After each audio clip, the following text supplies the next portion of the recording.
Denis Villeneuve, Ryan Gosling, Harrison Ford, Robin Wright. Tinha como dar errado? Tinha sim.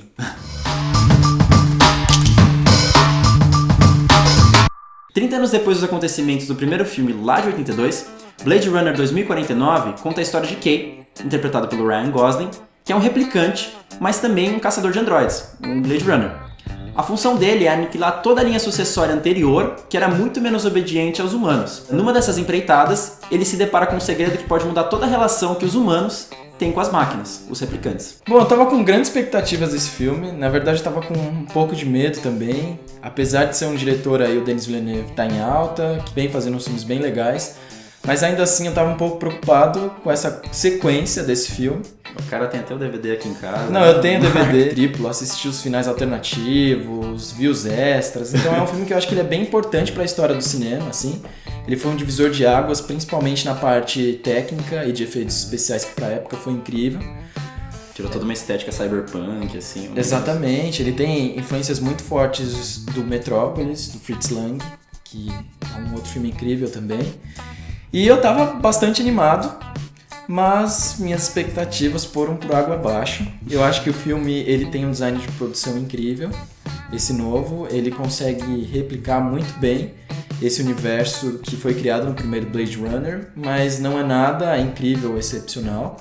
É até uma brincadeira que a gente fez ontem, né? Eu tava conversando que eu acho que esse filme ele é meio que um replicante vazio do primeiro filme, assim, porque ele consegue reproduzir a parte estética, mas a parte de conteúdo, de roteiro, o conflito principal eu acho bem fraco, ele não tem força suficiente. Eu também fiquei um pouco desapontado, eu confesso que eu não tenho uma relação assim tão forte com Blade Runner. Eu acho que assim, o primeiro filme é um dos filmes mais bonitos que eu já vi na minha vida. Eu acho que toda a estética cria meio que um contraste com toda a coisa mais clássica que já foi feita no cinema, mas que ainda assim é muito bonita. Mas eu acho que antes da gente entrar até nos pontos negativos, a gente tem que ressaltar as coisas de estética desse filme que realmente são muito bem feitas. Principalmente até na figura do Roger Deakins, que é o diretor de fotografia desse filme. Ele é incrível, ele é lindo, lindo, lindo. Esse diretor de fotografia ele já foi indicado... Esse diretor é lindo? Não, o filme. Esse diretor de fotografia ele já foi indicado milhares de vezes pro Oscar. Nunca ganha. Mais um motivo de porque o Oscar não é parâmetro, tá? O cara é muito bom. E nesse filme aqui ele mistura coisas que ele já fez, por exemplo, Onde Fracos Não Tem Vez, com aquela estética assim meio desértica, com Fargo, com essas coisas assim meio de neve. Ele coloca isso ao máximo nesse filme, junta tudo e cria um compilado assim que deixa a gente boca aberta mesmo. Eu tava assistindo um documentário curto sobre esse novo Blade Runner, que uma coisa que eu achei muito legal é que o Denis Villeneuve ele escolheu recriar todos os ambientes, assim, não todos, mas grande parte.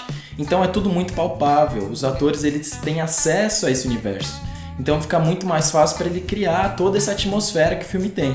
Não, muito também por você ver muita simetria no filme, você tem muitas linhas o tempo inteiro, a cor é muito saturada, tanto quando tá em ambientes quentes quanto tá em ambientes frios. Então é um ambiente muito regrado e opressor que é a própria pano de fundo do filme, né? Outro ponto positivo ainda na parte estética é que o design de produção acertou em cheio em como ele desenvolve esse universo tecnológico dentro do filme. Ele conseguiu ainda assim manter as características do primeiro, ainda aquela coisa um pouco cyberpunk, mas ainda assim implementar novos traços tecnológicos e mais sutis.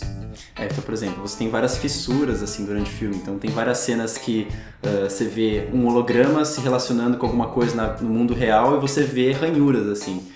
E elas são muito bem feitas. Os efeitos especiais são muito legais, porque o humano e o holograma começam a meio que se misturar, é uma coisa assim muito legal. Inclusive, a tecnologia ela se expande além do filme, porque tem uma cena que chega até a ser um pouco assustadora, que eles recriam um personagem muito importante do primeiro filme e, assim, são pouquíssimos os momentos que você vê que de fato ela não existe, que aquilo é CG. Então é muito assustador, mas ao mesmo tempo você viu como a tecnologia avançou. É incrível. Outra coisa que eu acho que é até interessante são algumas questões temáticas que ele levanta, que são muito em voga em várias ficções científicas aí pelo cinema, pela literatura. Como, por exemplo, uma questão de singularidade. Então, as máquinas, elas criando uma intelectualidade tão grande que elas podem se rebelar contra os seus mestres. Tem também uma questão até engraçada de a gente domina essas máquinas, mas elas, por sua vez, também tiram satisfação com hologramas. Então, os replicantes eles podem se relacionar com uma máquina que é vendida pelos humanos, e essa relação de servidão ela fica meio estranha, porque se eles são os nossos escravos, os outros também são os escravos deles, quem que é máquina nessa relação, sabe? Porque de certa forma a gente como humano procurando essas máquinas para satisfazer os nossos prazeres, por exemplo, coisas mais sexuais, a gente acaba sendo meio que servo delas, então é uma relação meio assim cíclica, né? A gente não sabe quem que é o servo de fato, e isso é muito interessante para criar essa dimensão de humanidade, né? Por fim, tem uma coisa assim meio metafórica de preconceito até, porque assim, a gente no mundo real, por exemplo, o conflito entre brancos e negros que sempre existiu. Lá essa coisa meio metaforizada na figura dos replicantes, porque eles são essas máquinas que a gente tem que aniquilar, que eles são inferiores a gente, então tem essa relação assim de discriminação, que é muito interessante até. Tem um episódio de Black Mirror da 3ª temporada, vale muito a pena ver, ele discute muito bem essa dinâmica. Por mais que ele levante esses pontos, eu acho que ele acaba ficando meio superficial, porque logo ele descarta mais pra frente, a gente não tem um pano de fundo pra desenvolver ela substanciosamente. Então assim, pra mim o filme ele funciona muito bem até nessa questão de ação, mas em reflexão nem tanto.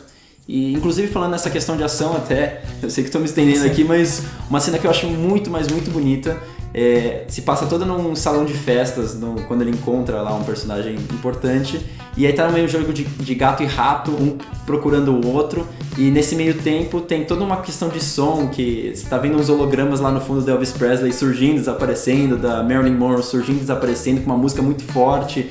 Tem um jogo de luz, então um correndo atrás do outro, de repente a luz ofusca não consegue enxergar, e o som cega, então é um negócio assim, muito tenso. Acho que ele podia até ter desenvolvido mais eu acho que parte. falta desenvolver mais as cenas de ação, eu acho que elas deixam um pouco a desejar pra mim também. Como o filme não é só estética, ele também tem muitos outros elementos para que ele seja bom, aí a gente entra na parte que a gente não gostou. Eu acho que assim, não é que um filme é problemático se ele for só estética.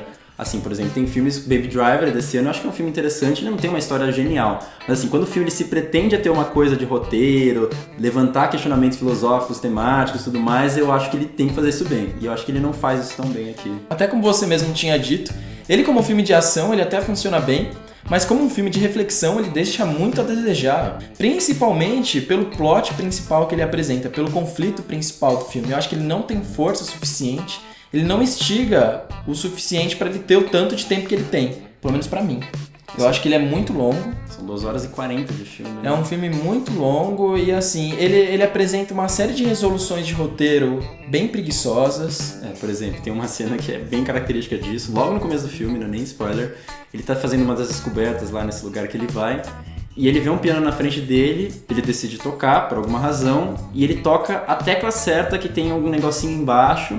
Ele toca até um pouquinho do lado só pra ver se é alguma coisa diferente, toca lá de novo e já acha o segredo lá. Tipo, tudo bem, o segredo tá no piano, vamos lá, toca, mas vai lá tocar alguma música, vai fazer alguma coisa pra descobrir. Não, mas ele olha o piano, toca a tecla, acha o segredo. Tipo, é muito esquemático, assim, são pontos, assim, muito de obviedade, de toque de roteiro mesmo. Por mais que ele seja um replicante, que ele não seja humano e talvez a inteligência dele, a percepção dele seja mais aguçada que a dos humanos, mesmo assim, eu acho que isso não é suficiente para explicar essas resoluções preguiçosas que o filme apresenta. Ainda dentro disso, o outro problema são os diálogos, eles são bastante expositivos e o filme ele fica se explicando o tempo inteiro, assim. Ele precisa explicar, ele mostrou um mistério, ele já precisa explicar o porquê disso, ele dá uma volta enorme dentro de algo que não precisaria, assim, que visualmente ele conseguiria explicar para o espectador o que está acontecendo. Então assim, vamos dar um exemplo. Todo ambiente que ele entra novo, ele encontra uma personagem novíssima,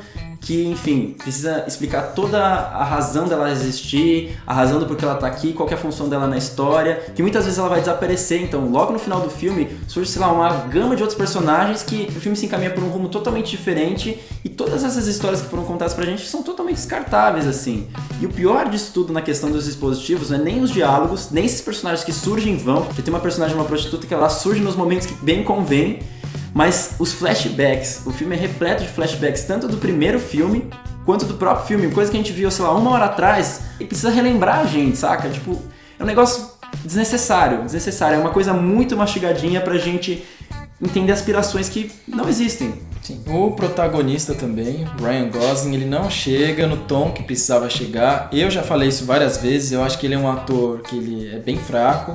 Ele sempre apresenta as mesmas feições, as mesmas reações. Então eu acho que ele conseguiu os papéis certos para ele chegar onde ele chegou. mas eu acho que de longe ele é um ator tão bom quanto falam que ele é. Nesse filme fica muito claro quando ele atua com Harrison Ford e até mesmo com a Robin Wright, que são atores que eu acho que estão muito acima dele. Inclusive, assim, eu tenho um apego muito grande por Ryan Gosling, eu confesso.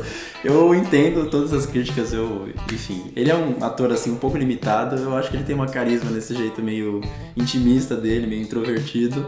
Mas, de fato, quando o Harrison Ford entra, até mesmo as feições dele, acho que é uma das atuações, assim, mais carregadas, porque você vê todo um desespero, toda uma angústia que foi carregada talvez esses 30 anos pra cá, que você vê num simples olhar, numa simples ruga que ele tem. Assim. É aquela coisa da verdade nos olhos, né? Eu acho que o Ryan Gosling ele deu certo lá no Drive, ele conseguiu desenvolver um personagem ali, parece que ele estendeu isso pra todos os outros filmes que ele fez, assim.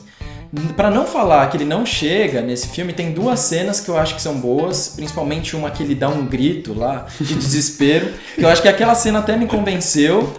E alguma outra, assim... Ele tem esses gritos espasmáticos, assim, nos filmes dele, nos Dois Caras Legais, ele faz isso muito. Assim, ó. Mas eu acho que isso ajudou muito pra fazer com que o filme caísse um pouco de qualidade. É um outro personagem também que eu acho que tá se tornando uma caricatura cada vez mais dele mesmo, é o Jared Leto, que ele faz meio que o vilão, inclusive ele meio que some depois, enfim, é um negócio meio bizarro. Mas eu acho que, assim, desde o Coringa que ele fez aí pro Esquadrão Suicida, ele parece que ele tá se tornando como se fosse uma espécie de deus, assim, até mais porque ele tem aquelas mazelas longas dele. Então ele começa a criar uma coisa assim, falar umas frases meio filosóficas, aquele jeito meio pausado, aquele olhar meio vazio. Dele, o tom que ele usa. Eu acho assim muito artificial, muito caricato. Eu acho que o filme tem um problema de ritmo. Eu acho que tem hora que ele é lento demais, e com cenas que não precisariam existir para o entendimento dele. Bom, e só pra fechar, eu acho que o final ele até se redime, eu não achei um final tão ruim, eu não achei também tão incrível, mas eu acho que ele fica redondo ali pra proposta do filme. Eu acho um final super esquemático, mais uma vez essa questão dos pontos. Ele faz parecer que é muito claro, isso daqui encaminha pra isso aqui, nossa, tá tudo fechadinho. Não sei, eu acho que é um final meio preguiçoso porque parece que ele só tapa um buraco com algumas coisas que já existiam antes, pro pessoal falar, faz todo sentido, mas pra mim... super esquemático. Inclusive, uma coisa que eu lembrei agora é a trilha sonora, que eu acho que era incrível lá do Vangelis no primeiro filme. Eu acho que aqui, não que ela se perde, porque eu acho que o Hans Zimmer faz uma coisa legal, assim, mas também, assim, não é uma coisa que se destaca. Eu acho que o design de som é muito legal, porque nessas cenas, assim, que fica... Não, eu já acho que ajuda a dar o tom, mesmo essa do primeiro filme sendo diferente, eu acho que essa ajuda a dar o tom do filme. Em relação a isso eu gostei. Essa parte eu achei muito boa. É mais uma coisa técnica, mas aí voltando, o conteúdo em si acaba deixando a desejar. Tanto que eu acho que ele deixa pontas soltas. Se ele quiser fazer um novo filme, dá pra fazer um novo filme, porque ele deixa pontas soltas, assim, tem algumas partes do filme que ele... Principalmente o final. Sim, ele deixa, é meio que assim, talvez nós façamos aí um novo filme. Espero que não. Blade Runner 2079. Já não basta esse fiasco do nosso querido grande amigo Denis Villeneuve. Espero que ele não dirija outro e nem outro diretor dirija outro também, que esse filme pare por aí, né? Então é um filme bonito pela couraça, como um grande replicante, mas... conteúdo, bem fraco. Então esse foi mais um vídeo nosso, espero que vocês gostem e continuem seguindo o canal. Belezinha? Até a próxima e valeu!